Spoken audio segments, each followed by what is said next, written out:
তিনিচুকীয়াতো diary প্ৰডাক্টছৰ পূৰ্বে এটা demand আছে।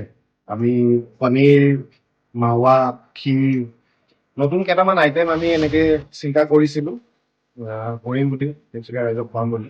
এই চিন্তাধাৰাৰে দোকানখন আজি আমি অপেনিং কৰিছোঁ। দোকানখনৰ এড্ৰেছ হ'ল আপোনাৰ Rangagora road, near Apollo' hospital. Apollo' হস্পিটেলটো জাষ্ট ক্ৰছ কৰাৰ লগে লগে বাহাতে আপোনালোকে দেখা পাব। আৰু আমাৰ ইয়াতে ধৰক আপুনি পনীৰ পাব, ভাল ৰেটত পাব, মানে আপুনি হোলচেল ৰেটতে পাব, চিপ ৰেটত পাব।